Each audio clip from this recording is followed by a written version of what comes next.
a little cute little intro that we have made. I saw it on the yeah. Oh, you had an opportunity to have a look? Well, I didn't watch the full ones. I didn't have That's time okay. really. But No, of I course. watched most. I think I watched about half of Carrie's. Yeah, And she's wonderful. yeah, and then Um, the other guy I didn't get to watch very much because I was running out of time at work. So That's I was okay. No, watching and during my lunch breaks.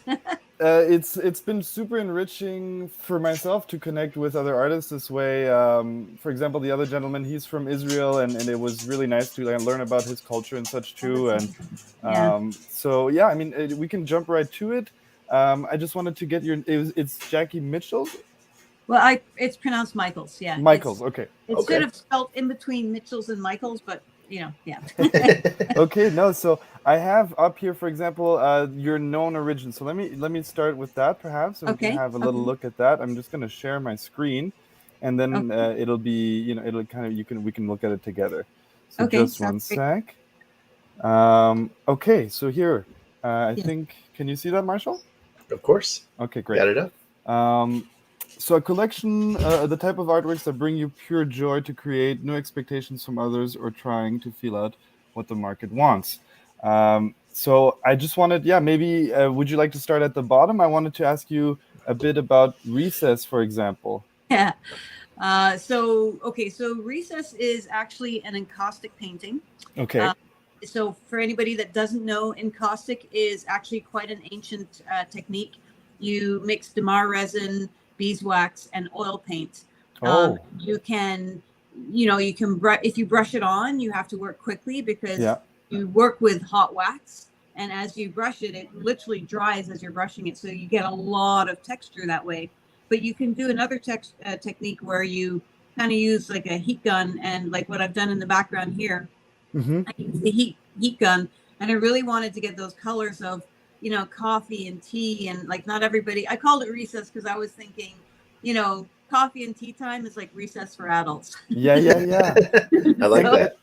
So I actually have two different versions of recess with different backgrounds, and those are actually real tea bags which I soaked, then I let them dry, and then I dunked them in beeswax so they would be preserved. And that is actually a coffee filter in the center. I was about to ask, a flattened coffee filter. Yeah.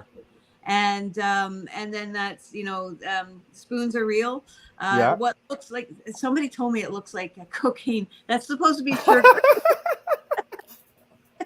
So that's supposed to be the grown-up recess. Coffee, not necessarily cocaine. If you're into cocaine, it's all good. I'm no judgment here. But either way, it's the pick-me-up you need, right? Yeah. Is it encased in sort of like because of the way that it's photographed here at the bottom, it almost looks like it has walls around it holding the wax, or It does, and that's a really interesting story in and of itself too, because so I was living with my ex at the time that I did this, and he had a house that was over 100 years old. And at some point he decided to take down a wall that was not like a non-supporting wall, and he wanted to do some stuff. And inside he discovered this strapping, which is what they used to build the walls with, right? Yeah, in Canada at least, yeah. And it was really, really nice wood. So he, what he did was he took a bunch of those strappings and he cleaned them all, and then he shellacked them, and he created a design on the wall using that, on the new wall. That's nice. Right? Yeah. But there was leftovers, and so when I needed to do, like when you're doing the encaustic, you often want a frame around it. So I wanted something that would hold it. So if I really liquefied everything, it would be like a pool in there, right? Right. So we built. Right. So this is actually 100-year-old strapping from that. Now, by now it's 110 years old, this wood, and so we built a number of frames, and then I did this. So yeah, it's encased in that. I think that's lovely because of the element of time rolling around with the spoons, and then the old ancient, the wood that has history. I think that's a nice juxtaposition. Yeah, it's a really, really good concept. I like that. Did you animate the? Sorry, go ahead. Yeah. Oh, yeah. I was just gonna say I animated this. I in the original, I've got like the 10-2, like a callback to the old Timex commercials. Yeah, yes, yes. So if you guys remember. Yes, so, absolutely. And so I did that, but also I wanted the piece, like from, I was talking about recess and taking time out, and really for me, I wanted to recall that whole, like, just take time out. Like we rush through everything, especially in today's life, and the more we have iPhones and iPads and computers, and like when okay, I'm gonna date myself severely here. When I was married to my ex-husband, he worked in a university for another company. He ran their telephone systems. And he came home one day and he said, there's this really cool thing. I'm going to get this account. And he said, how we have those BBS boards? And I was like, yeah. And he said, well, they're going to have these accounts where you can get mail, and it's going to be called like an email. AOL. And it's going to be email. Yeah. The original email. And he said, and it's going to be there's this thing that's going to be called the internet. But because I'm in the university, I get to have an account, Yeah. And so we were set up with a computer. They gave us the fastest known modem at the time, which was a 28.8K. Yeah. Yeah. If you plugged that in, and you couldn't use your telephone, right? There were no cell phones. It was one or the other, exactly. Yeah. And you would click a button on a link and then go make a tea. Yeah, yeah, and then you were waiting. Oh, you were waiting, and if you ever clicked the wrong link, it'd be like, oh no. So it was, yeah. Yeah. So all of that, just to say, we've, as time now, if I click a link and it doesn't load in 30 seconds, I'm like, oh, really? Come on. Yeah. So the point is that we rush through everything, and we've become so accustomed to rushing through. The music that I put this to, I mean, I wanted to sort of recall that, like, sort of like, that sort of like, hurry up, And so it's like, hurry up and stop and smell the roses and whatever, Yeah. So I did animate I thought it'd be really cool. I could have just photographed the painting, but I thought it'd be really cool to animate the hands so they go round and round, and, not exactly slowly. The entire length of this video is 24 seconds. So, but it's just to sort of show, like, we're rushing through life, and absolutely, and then suddenly you get to be like, oh my God, like I turned 60 this past weekend, and I'm like, where did it, like, I can't, like I was saying to somebody at work today, it's really hard for me to believe, like 60 years is a long time. Yeah. And I don't feel that, so I'm often told I don't look it, which is good. No, I absolutely no, and this is the wonderful thing I find too about these the opportunities to meet people who are interested in Web3 and sort of utilizing the blockchain to their advantage, to leave a legacy, leave the art behind. There's a certain mindset. I mean, you saw perhaps in those few minutes, Carrie, she's 72, and she's right there with us. It's fantastic. Yeah. It's funny when I hear like, especially some of the people in their 20s or whatever saying, oh yeah, but like people in their 50s and 60s, this is like too complex for them. And I'm like, no, it's not. No. It's another person, like I've met people in their 30s for whom this is too complex, and they were like, oh, I can't understand that stuff. Yeah. So you're speaking a foreign language. But right. I've always been technically minded. That's why I went into graphic design when I first came out of university. Right. Because at the time, everything was by hand. I mean, when I ordered my type, I had to do my own mathematical calculations. It was, like I had to say, okay, this is the typeface. There was like a mathematical formula for which I would say, okay, so I'm going to need it in 10.5, because you couldn't just say, fit it, size to fit. You couldn't do that. You had to order, and I had to figure out all of my own text and type and what was going to fit, what wasn't going to fit. But I loved that technical side. Same reason I love photography. I've always loved that aspect, huh?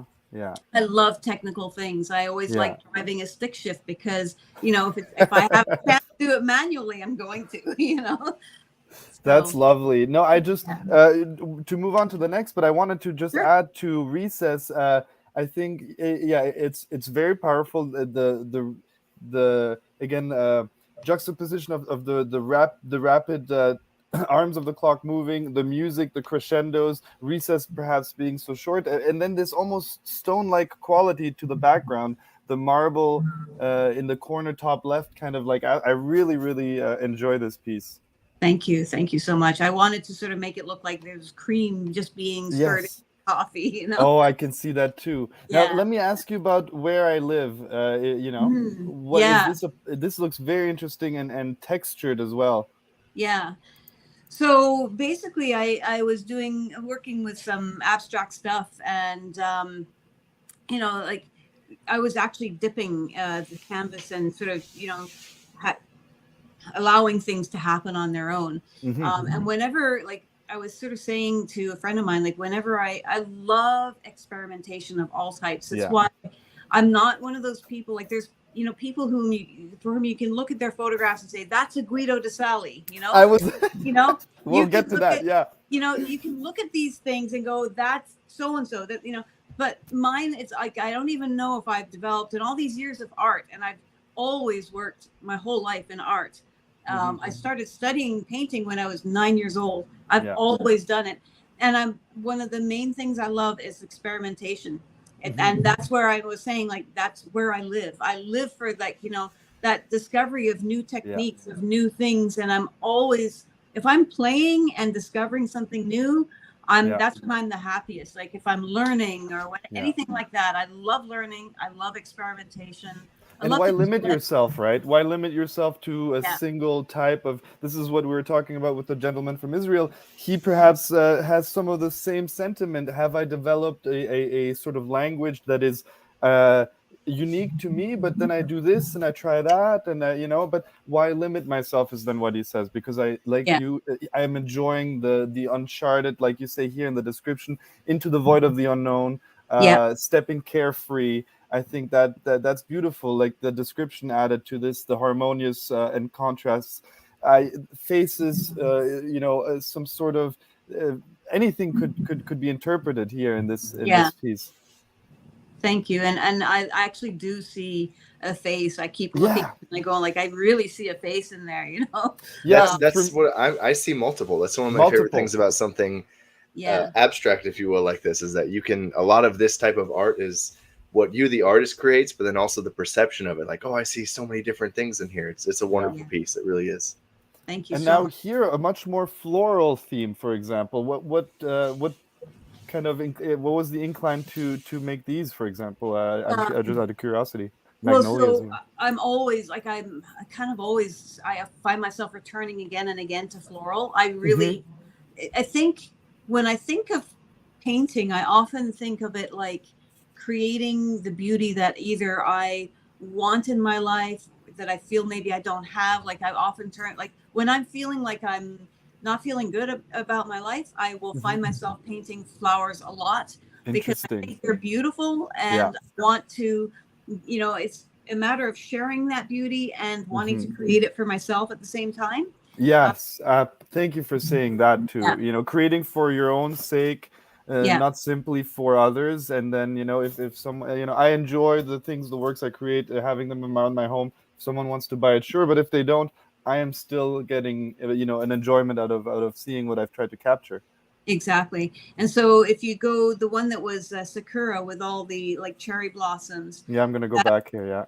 That one was inspired by, I was actually watching an episode of RuPaul's Drag Race. Oh, and, yes. I love that you're a fan of that too. That's great. I just really enjoy watching it. And one of the contestants had a white dress with white flowers on it. And although they weren't meant to even necessarily look like cherry blossoms, they kind of reminded me of cherry blossoms. And I loved the 3D nature of them. And I was like, I immediately went, I have to paint this. Like I have to, like not the dress, but I have to paint these 3D, you know, cherry blossoms. And with the relief, there's a texture that you've deposited quite a bit of paint, is what you can see here, giving the it texture. That, lifting it off the canvas. It's really nice. It really seems like each petal was set onto this painting rather than painted. It's something else.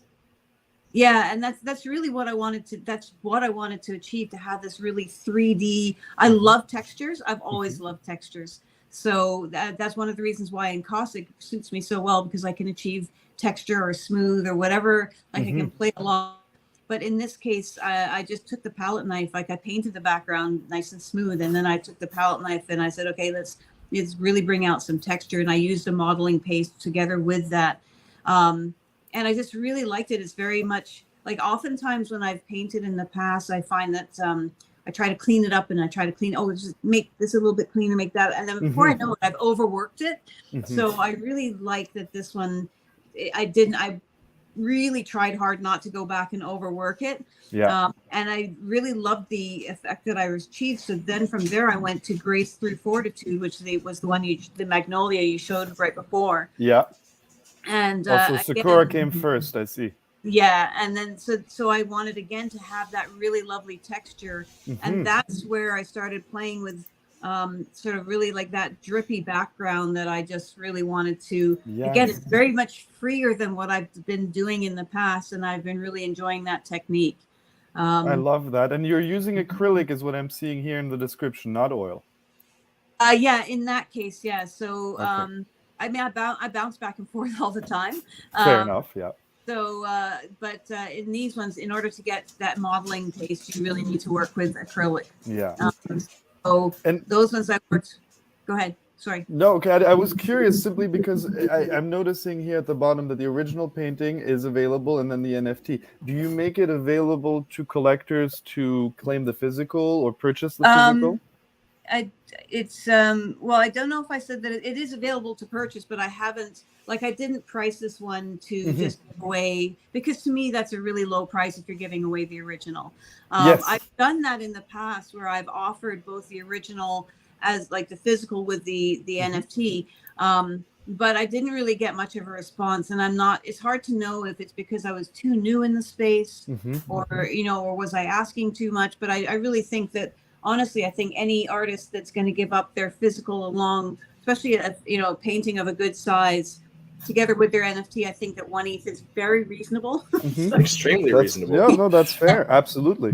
That's your original. That's a piece of you, Exactly. And I had like 2 paintings that were like, I think it was 30 by 40 that I was offering to send, and like, no, I got no response.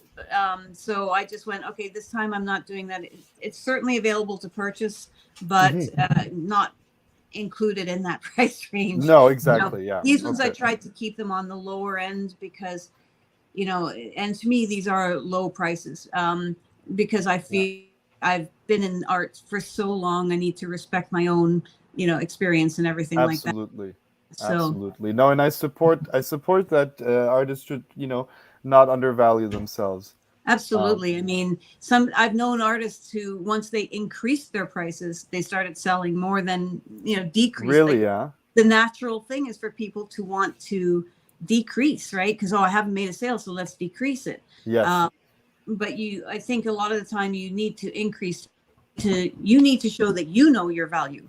Absolutely. Right? Exactly. Now, let me ask you about, simply in your description here, dive master, multidisciplinary, and the photography underwater, because I wanted to hear a bit more about this, and of course, perhaps segueing into and congratulating you into Guido, who's, and somewhat, also a very popular photographer in recent times, and I'm a big fan of his work.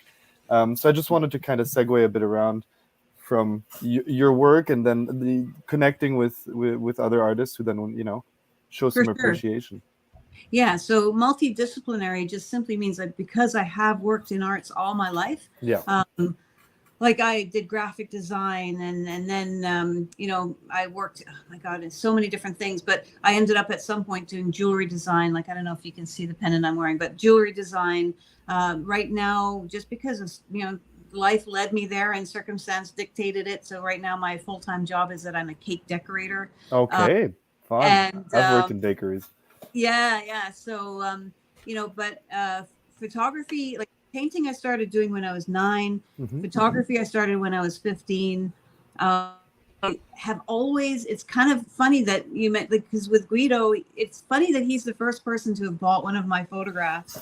Yeah. Because there's a similarity. He says that he held back his photography for years, knowing that one day he would sell it. And that's exactly what I've done. I have literally over 40 years worth of photography, and I'm only just starting to show it, Really? And so naturally, when I'm doing photography, when I became a certified diver in 1989. Okay. And then, dove for a couple of years, but because of family and having kids and all these other things, life got in the way. Didn't 23 years. And in 2015, I went back to it. And now, of course, you can buy, back in the day, an underwater camera would have been $5,000. Now you can do, you're not going to get the best camera, but I started with 2 secondhand cameras that I picked up for $30 to $60 a piece. Oh wow, yeah. Comparatively, that's such a difference in price as the technology improved too. Yeah, now that those are not new and they're not the best, quality cameras or anything like that, but you can. I think there's another famous photographer, I can't remember his name, but he was saying, like, showing what you can do with a phone and what you can do with, it's not. Would it be nice to have all the best equipment? Absolutely, it would be. But it's more about the vision. It's more about how I'm expressing. I'm not the only underwater photographer in the space. I mean, but a lot of other people are doing macro, and this is quite different. It's, they each have their challenges. I'm working with fish that are moving faster, generally speaking. There's people who are doing some stuff with whales and sharks and whatever. So those are, fast moving creatures. But, when I first started minting underwater photography, I think I was one of the first, other than there's a girl, Kelly, and I don't know how to pronounce her last name. And she has a friend who does modeling for her. So she had underwater photography, but it's a woman who's in a dress usually, and beautiful, beautiful photography, but not wildlife. And so I thought I'm the first wildlife underwater photographer to mint. Not that I'm the first one to do it, but the first person to mint, because I searched high and low for others who were doing it before me. Unfortunately, that whole wallet got compromised. So there's some work stuck there until I can rescue it. And I remember you telling me this when we first spoke in private. You showed me the mushroom animation, and yes. Yeah. So anyway, so underwater photography, I'm in love with diving. Whenever I'm under the water, for years, the first thing that occurs to me, the minute I see anything, I'm like, I wish I could share this. And that's, especially just simple things like, if you're in the shallower water and there's all these underwater weeds, and the way that the light comes through the water and dapples on the leaves, and it's beautiful. It's unspeakably beautiful. And every time I see that, literally my heartstrings are pulled, and I go, I wish I could share this. I wish I could let people understand how beautiful this is, because I've had the experience in 1989 when I first started to dive. I was lucky enough to go to Tahiti. Yeah. And so I dove in Tahiti. And a year and a half later, when I was getting married, my ex-husband said, well, I've waited for a long, he was 41 when we got married. And he said, I've waited this long to get married. I want to go somewhere really special. And I said, Tahiti. The nice weather. Yeah. So we did go. And, it was a year and a half after I had dove the first time, and the entire coral reef had died off. And so I had this experience of seeing firsthand, and when I asked what was going on, they said it was because of some bomb testing that had been happening 100 miles offshore, and it had killed off the coral reef. The radiation. Yeah. And I saw firsthand the damage, and literally for years afterwards, I would wake up out of nightmares saying, we're desecrating paradise. Yeah. So now that I have the opportunity to capture how beautiful it is, and especially in 2015, 2016, we started to hear a lot about how the Great Barrier Reef is dying off as well. And it's heartbreaking to me. It's so heartbreaking. I have a hard time talking about it without crying, literally. And that was why last year in a clubhouse room, when I started introducing my underwater photography, and I started to talk about that, I started crying. And I was like, I always felt like there was nothing I could do. I'm not in a financial position to just do something about that. And so it was right then and right there, I went, you know what? I may not have the money to take out of pocket to do something, Mhm. but I can donate a portion of sales. And raise awareness by doing your work. Absolutely. Exactly. That's wonderful. And so that's really how it started. And Yeah. the sale this past weekend on my 60th birthday by Guido. I mean, it's such a whole thing was just in so many ways. And he even bought the piece that I had minted on my 1-year anniversary into NFTs. Yeah, so I noticed that, and it's funny because he bought the Lone Shark, which I mean, I don't know him personally. I just had the opportunity and pleasure to hear him speak in spaces and exchange a few kind, inspirational words on his sort of timeline where he posts. But I don't know, have you had the opportunity to meet in person, or is it just through Web3 and sort of... Not yet. We haven't met in person, but we both, the way I met him was through a Canadian artist chat. Yeah. And so I'm hoping, I understand he is going to New York City. Right. And so I'm hoping that while I'm there, I'll have the opportunity to meet him in person. Because you both live in Toronto, from what I understand. So yes. Yeah, exactly. And I've asked him a couple of times. There's been a couple of small events around here that have been going on, but he's been very, very conservative in terms of going out because of the pandemic and living with his mother and trying to be protective of her, which I totally get. I mean, of course, my mother's husband has got leukemia and she's done the same thing.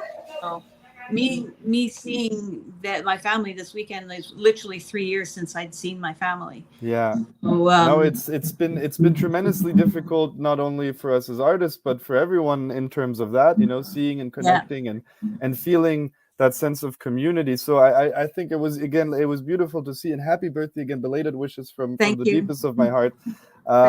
Yes, happy birthday. You know, a milestone, not only for having done another, successful revolution around the sun, but also for the sale of your work, you know, through the blockchain, which, and this is what Carrie says, you know, this is here forever. You're leaving that legacy behind, in the best, newest, most archival way possible. Yes, and I'm hoping, like, you know, at first I was just, before my other wallet got compromised, I minted a lot because I thought I wanted to keep things as records. But then unfortunately, the people will say, well, okay, then there's no rarity and so on. So this time around, I'm treating it very differently. I'm very consciously holding myself back from minting too much at once. And I'm actually separating out. So like my paintings are on Known Origin, my underwater photography is on Foundation. Correct. I'm praying and hoping that I can eventually get into like Maker's Place and or Super Rare, because what I have is I have another photography project that will be not released in the same place. No matter, I don't know where it will be released yet. I'm really hoping for Maker's Place for this particular thing. And it's basically a street photography project that compares life, reactions, and everything like that to, like, I have a project that I did 40 years ago in 1982 when I was a university student, and I did a photography project where my teacher basically, it's a long story, but essentially I did a photography project where I wore a garbage bag over my head and went around and took photos of people's reaction in the street. So I repeated that this past March. But and just to see the difference, and it's amazing, the difference. It's just like, you know, completely different world, completely different time, like different reactions. Were the reactions more drastic now, or are people a bit more used to folks trying to go viral by perhaps trying stunts like these? You know, it was more like, you know, you had that sense that, first of all, people had more of that, like, I want to look, but don't want to look. I think I shouldn't look. So they were sort of doing the side eye thing, you know? There's that. And then for those who didn't do that, there's really so many were just lost in their phones. You know, so funny because 40 years ago, I felt perfectly safe to go out and do this. I did it on my own. I walked through the streets of Montreal and I did all these photographs. I wasn't afraid at all. This, in today's world, I took a male friend with me and said, like, I don't feel safe to do this. I could be charged, like, you know, like somebody could run up and try and grab me or whatever, or try and grab my phone or whatever. I didn't feel safe to do it. And it's so funny that in today's world, which is not as safe as it was 40 years ago. People are completely unaware of what's around them. Such a disconnect between what's going on. Yeah.